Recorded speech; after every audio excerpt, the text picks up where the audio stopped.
사도행전 1장 8절 말씀, 우리 잘 아는 말씀, 우리 한 절만 같이 우리 함께 한 목소리로 말씀 읽겠습니다. 오직 성령이 너희에게 임하시면 너희가 권능을 받고 예루살렘과 온 유대와 사마리아와 땅끝까지 이르러 내 증인이 되리라 하시니라. 아멘. 사도행전 1장 8절은 사도행전 전체에서 가장 중요한 부분으로 다루어지고 있습니다.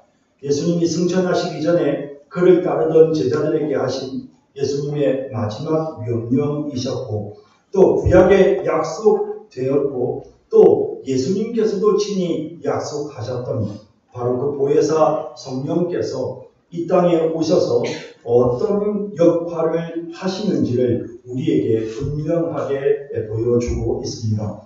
더불어 선교가 어떻게 진행될지를 보여주는 그런 선교 전략에 관한 말씀이 바로 이 1장 8절에 기록되어져 있는 것입니다.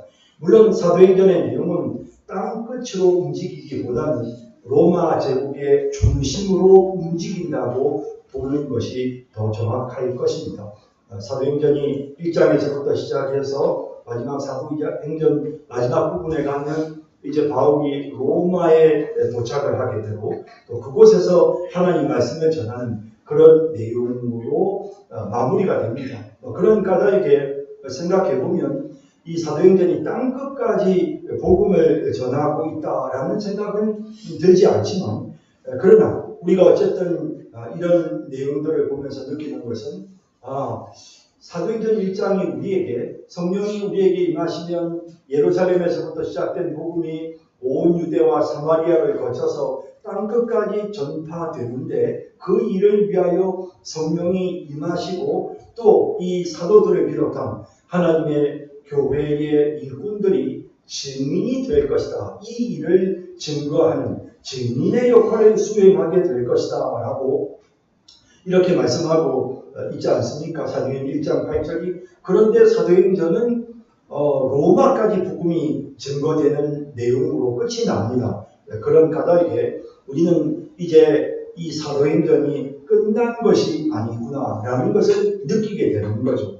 그리고 이제 이 사도행전에 약속된 것처럼 성령의 역사로 우리가 증인이 되어서 앞으로 계속해서 땅끝까지 복음을 전하는 일들을 우리가 감당해야 되는구나 라고 하는 그런 사실 또한 우리가 깨닫게 되는 것입니다. 사도행전의 마지막 부분은 어떤 결론도 내리지 않습니다. 사도행전의 마지막 부분인 28장 30절 31절에 보면 바울이 온 이태를 자기 셋집에 머물면서 자기에게 오는 사람을 다 영접하고 하나님의 나라를 전파하며 주 예수 그리스도에 관한 모든 것을 담대하게 거침없이 가르치더라라는 내용으로 이렇게 마무리가 되고 있는 것입니다. 이것은 복음 전파가 아직 끝나지 않았다는 사실을, 그래서 이 복음 전파 그리고 땅끝까지 복음이 전파되는 이 선교의 사역이 계속해서 지금 진행 중이라고 하는 사실을 느끼도록 그렇게 사도행전이 기록된 것입니다. 누가가 이 사도행전을 기록하면서 끝부분에서 마무리를 이렇게 바울이 로마에 가서 하나님의 나라 예수 그리스도에 관한 내용들을 전했다라고 거기에서 딱 끝이 나게 되어졌던 것은 이제 로마까지는 왔지만 이제 그 이후에 땅끝까지 복음 전하는 일은 바울을 이어서 우리가 수행해야 될 사명이구나 라는 것을 우리 스스로가 느끼도록 그렇게 사도행전을 의도적으로 이렇게 구성을 했다는 것입니다. 사도행전은 누가복음의 후편입니다. 누가가 당시 로마의 고위직에 있었던 데오빌로에게 써보낸 두 편의 글 중에 하나가 바로 사도행전입니다. 하지만 궁극적인 수신자는 모든 세대의 사람이라고 할 수 있습니다. 예수님의 승천으로부터 로마에서의 복음 전파까지 예수 그리스도의 복음이 어떻게 유대에서 예루살렘에서부터 시작해서 유대와 사마리아를 거쳐 로마 제국까지 전파되는가를 사도행전이 우리에게 간략하게 기술하여 보여주고 있는 것입니다. 누가복음이 30년에 걸친 예수님의 생애와 사역을 우리에게 소개하고 있다면, 사도행전은 예수님의 승천 이후에 초대교회의 이 복음이 어떻게 로마까지 이렇게 점점 확산되어지는지, 어떻게 하나님 나라가 확장되는지를 보여주는 30년 동안의 초대교회의 30년 동안의 역사를 보여주는 내용이 사도행전에 기록되어 있는 것입니다.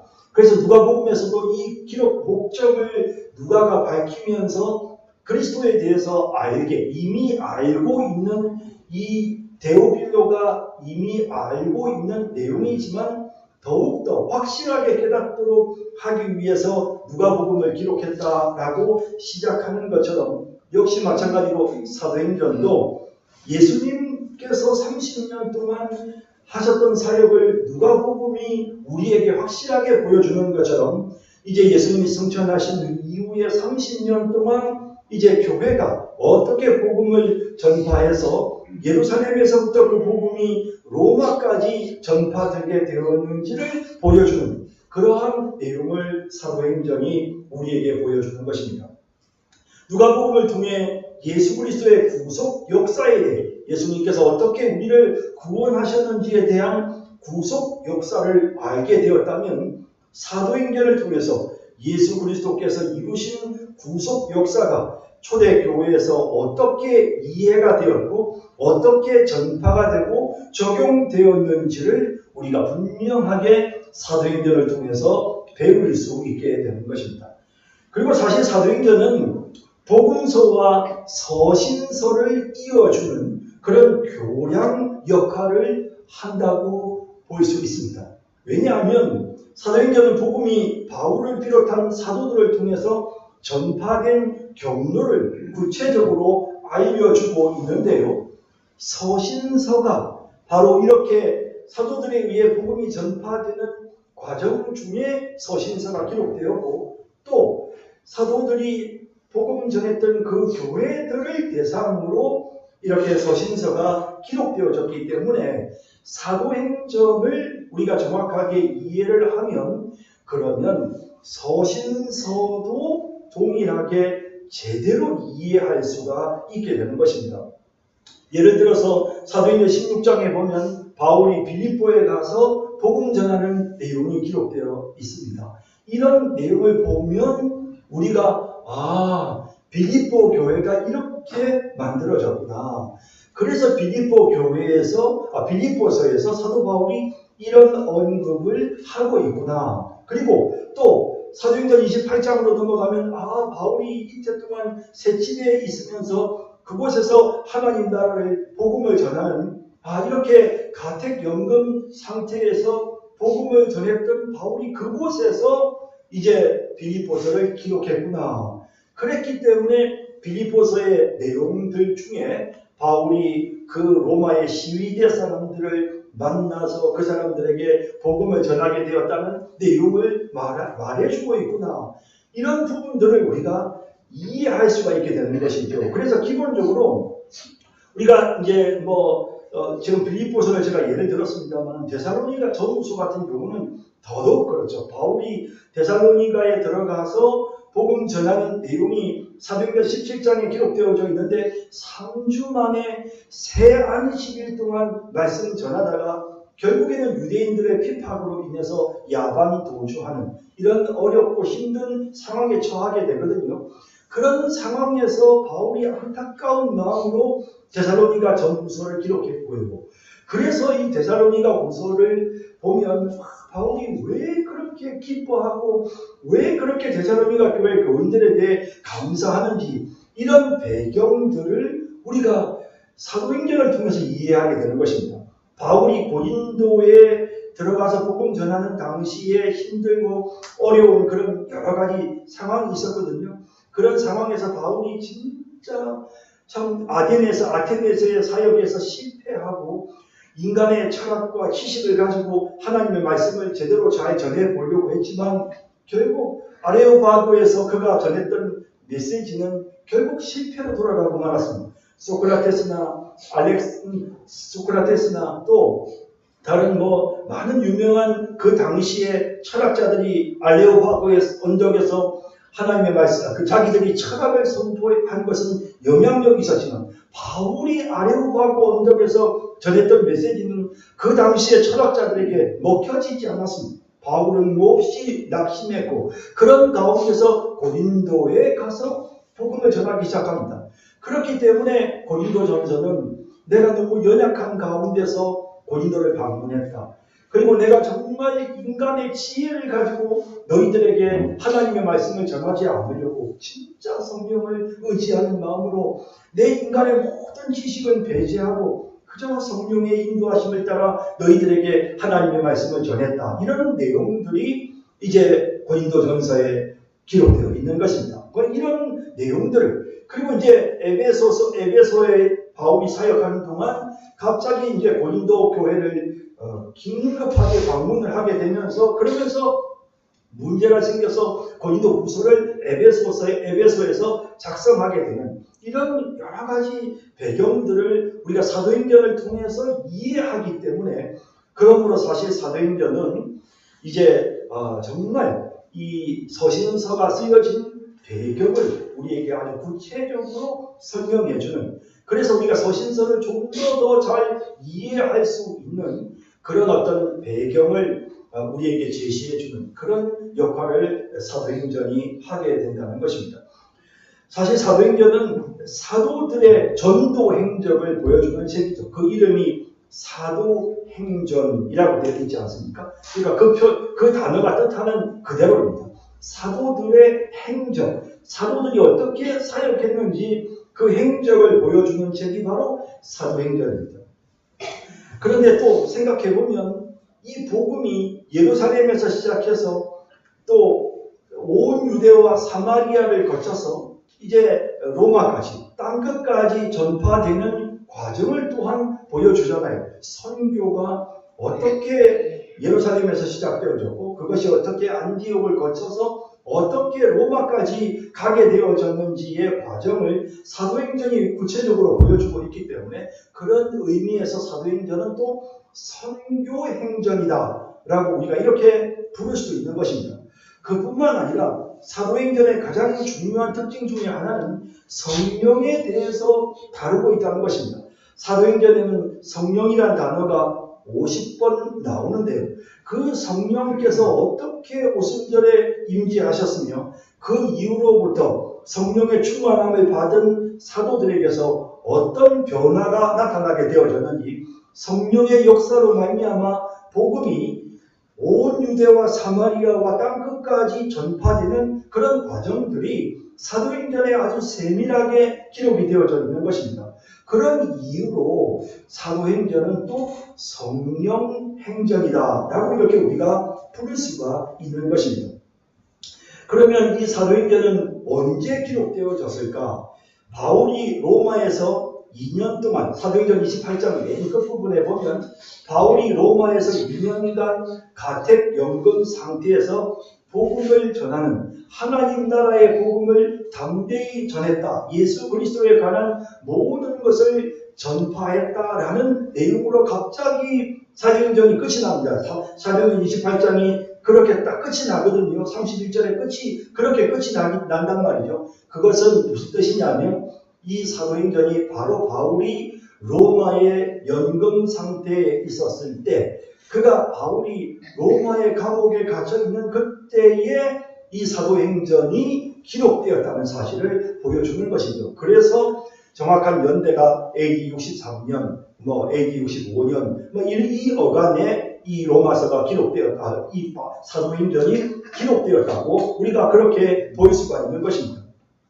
여러분, 이 복음 전파는 먼저 예루살렘에서부터 시작이 되어졌습니다. 그리고 오순절에 성령이 임하심으로 인해서 약 120명의 제자들이 성령 충만을 받아서 아주 담대히 복음을 전하지 않습니까? 여러분, 예루살렘 교회는 처음부터 대형 교회로 출발했습니다.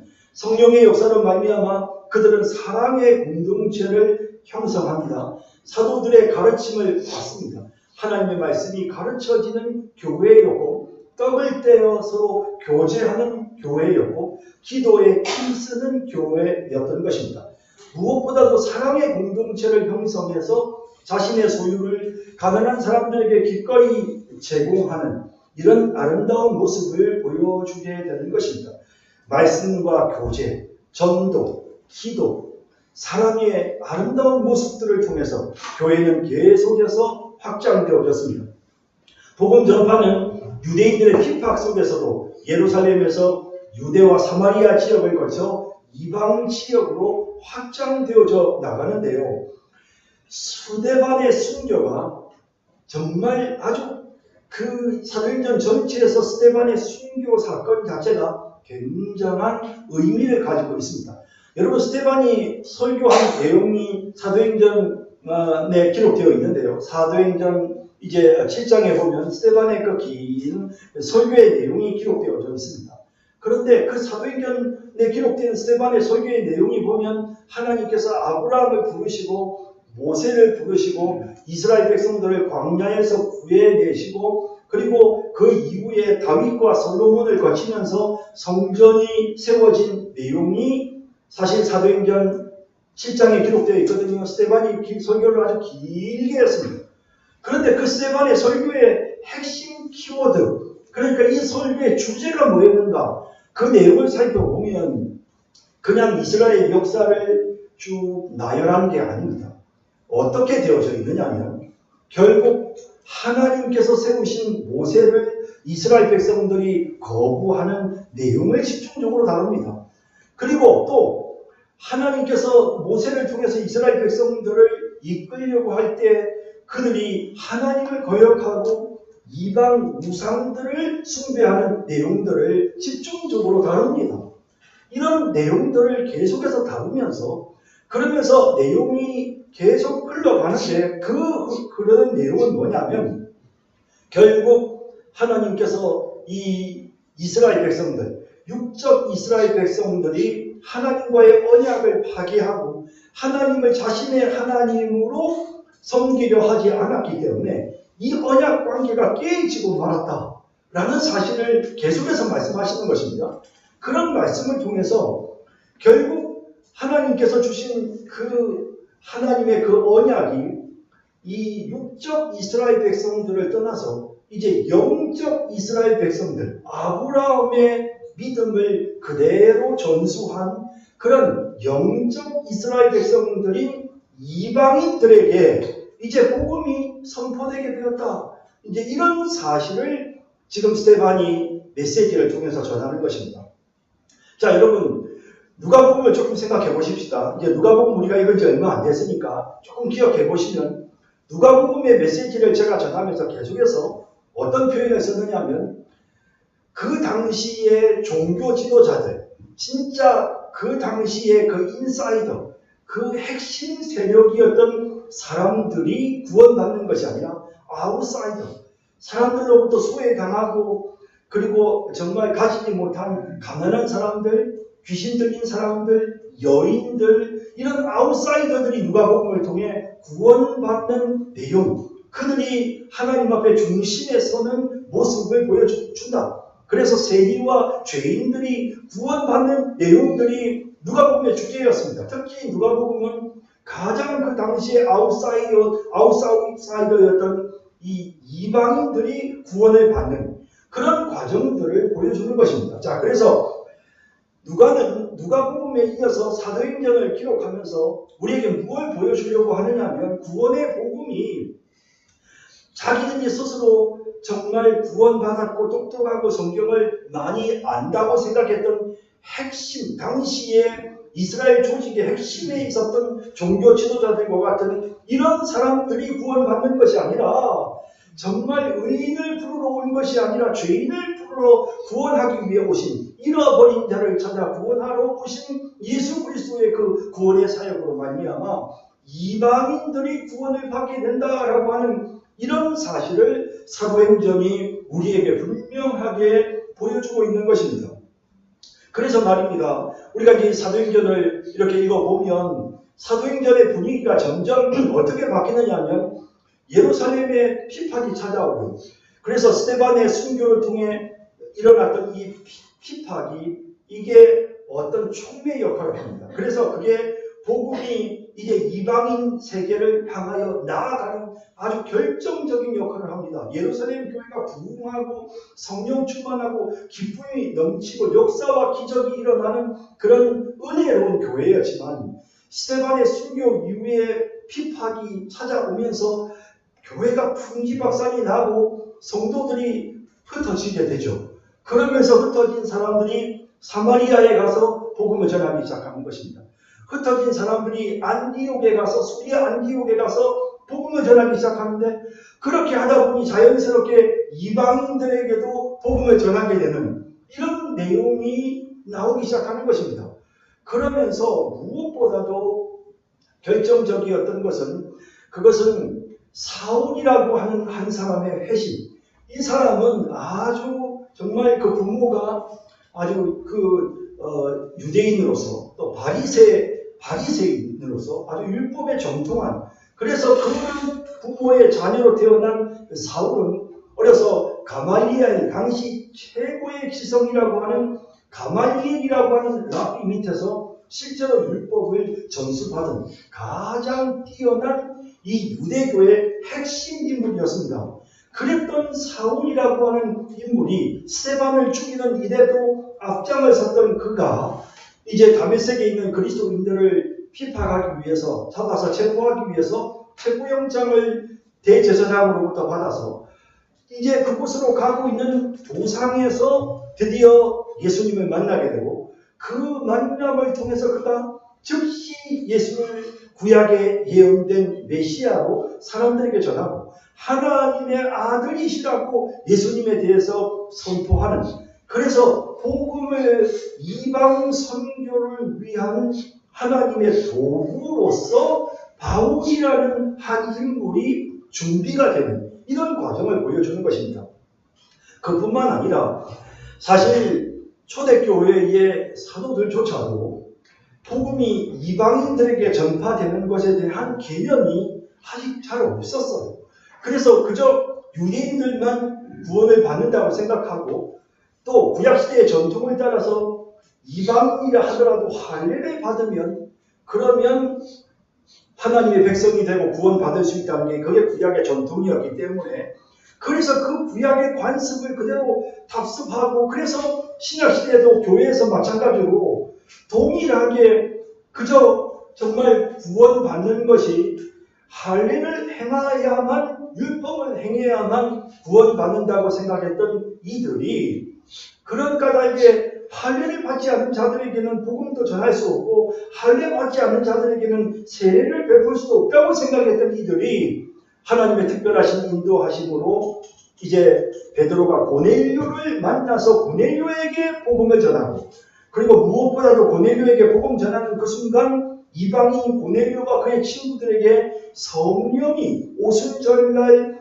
예루살렘의 유대인 그리스도인들에게 성령이 임하듯이 이방인들에게 성령이 임하시는 모습을 보면서, 그리고 사도행전 11장에서 그 사건을 교회 지도자들이 모여서 같이 논의하면서 결론에 이르게 되죠. 하나님께서 이제 이방인들을 구원하기를 원하시는구나. 이 복음이 이제 이방인들에게 선포되어져야 되는 거구나. 이렇게 선교를 위한 준비가 되어져 가는 것입니다. 그래서 사실 이제 이 사도행전 8장부터 시작하는 이 본문은 이제 선교가 시작되는, 그래서 1장에서부터 7장까지는 선교를 위한 베이스, 준비, 탄탄하게 예루살렘 교회가 준비가 되어졌다면요, 8장부터서는 핍박과 더불어 이제 선교가 그냥 시작되는 것입니다. 이 초대교회가 자발적으로 선교를 시작한 것이 아니고 환경 여건 때문에 어쩔 수 없이 흩어져서 선교를 시작하게 되어졌고요. 그리고 그 과정에서 사울이 바울로 회심하는 선교를 위한 하나님의 그릇이 준비가 되는 이런 과정을 우리가 분명하게 볼 수 있고, 그리고 또한 이방인에게 복음 전하고 이방인이 구원받는 것이 하나님의 뜻이라는 사실을 이제 베드로가 고넬료에게 복음 전하는 이 모든 과정들을 가지고 교회가 같이 모여서 해석하고 논의하는 이런 과정들을 통해서 그것이 확정이 되는, 그럼으로써 이제 이방인들에게 복음을 전하는 그런 신학적, 성경적, 교리적 배경이 마련되는 그런 과정을 보여주는 것입니다.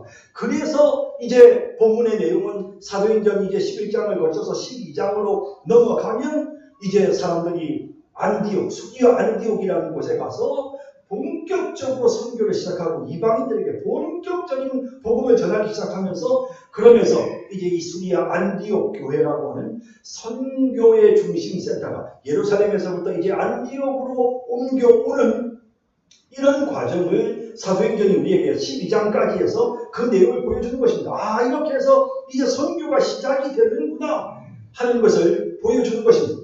이렇게 시작된 하나님의 선교가 계속해서 이제 바울을 통해서 확장되어져 나가는 과정이 이제 13장에서부터 1차 전도여행이 시작되어지고 2차, 3차 선교 여행이 진행이 되죠. 그런 과정들을 통해서 이 하나님 나라의 복음이 이방인들에게 계속해서 확산되어져 나가는, 그러니까 선교가 준비되는 과정이 1장에서부터 7장까지라면 8장에서부터 12장까지 이제 선교가 시작되는 거예요. 선교 사역이 시작되는 거죠. 그리고 이제 13장부터는 이 선교 사역이 확대되는 것입니다. 바울과 바나바라는 최초의 선교사를 파송하면서부터 이 선교 사역이 점점 확장되어져 가는 과정이 사도행전의 이제 후반부를 장식하게 되는 것이죠. 그리고 이제 이렇게 전파되어졌던 복음이 올라가는 과정에서 결정적으로 1차 전도여행과 2차 전도여행 사이에 유대인들이, 이방인들이 할례를 받아야만 구원받을 수 있다라고 하는 이 문제에 대해 교회가 공식적인 총회를 모으게 되는, 그래서 사도행전 15장에 보면 총회가 모입니다. 그래서 모든 지도자들과 장로들이 다 모여서 이 문제를 놓고 하나님 앞에 기도하면서 심사숙고해서 결국에 교회가 공식적으로, 공개적으로 이제 이방인들에게 복음 전하는 것이 하나님의 뜻이다. 더 이상 할례를 요구하지 말자라고 하는, 더 이상 구약의 율법을 이 이방인들에게 적용하지 말자라고 결정하는 이런 과정들을 사도행전 15장이 보여줌으로써 선교를 하는 데 있어서 장애물들이 다 제거가 되는 이런 과정을 보여주는 것입니다. 그리고 사실 이제 21장으로 넘어가면 바울이 이제 4차 전도여행, 그러니까 이제 바울이 이제 예루살렘으로 들어옵니다. 예루살렘으로 돌아오는데 3차 전도여행을 마치고 이제 헌금을 가지고 예루살렘 교회 성도들을 구제할 목적으로 들어왔는데 결국 체포되죠. 그리고 체포되는 과정에서 가이사랴에서 2년 동안 구금되어 있습니다.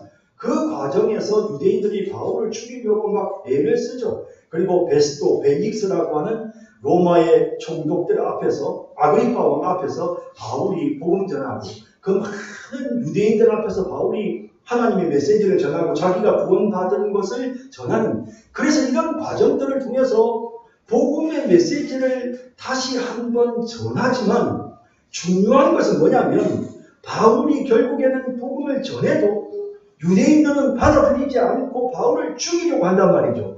이런 과정들이 사도행전 후반부로 넘어가면서 사도행전이 우리에게 분명히 깨닫게 해주시는 것은 하나님의 구원이 이제는 유대인이 아니라 이방인에게로 완전히 넘어왔구나. 유대인들은 아무리 선교를 해도 결국에는 그들이 받아들이지 않는구나. 하나님은 이제 완전히 이방인을 구원하시는 그런 하나님의 그 역사가, 이방인의 시대가 이제 열렸구나. 선교의 시대가 이제는 열렸구나. 예루살렘은 이제 완전히 복음의 역사가 떠났구나 하는 사실을 사도행전 후반부가 보여주는 것입니다. 결국 사도행전 후반부는 우리에게 바울이 벨릭스나 베스도나 공회 앞에서 막 선포하고, 그런데 그럴수록 점점 더 사람들이 강팍해져서 바울을 거부하고 복음을 거부하는 이런 모습들, 로마까지 복음을 전하러 가는데 로마에 있는 유대인들도 복음을 거부해요. 그래서 바울이 구약 이사야서를 인용하면서 봐라. 하나님 말씀대로 유대인들의 길을 하나님께서 어둡게 하셨고 또 하나님 말씀대로 그들이 은혜 받지 못하고 구원받지 못하도록 하나님이 그들의 눈을 어둡게 만드셨다는 그 말씀이 이루어졌다라고 말하면서 그러면서 하나님께서 이제 어린아이와 같은 이방인들을 구원하고자 하신다라고 하는 그런 사실을 선포하는. 자, 그래서 사도행전은 결국에 우리에게 유대인의 시대가 끝이 나고 이제 정말 이방인의 시대가 열렸구나.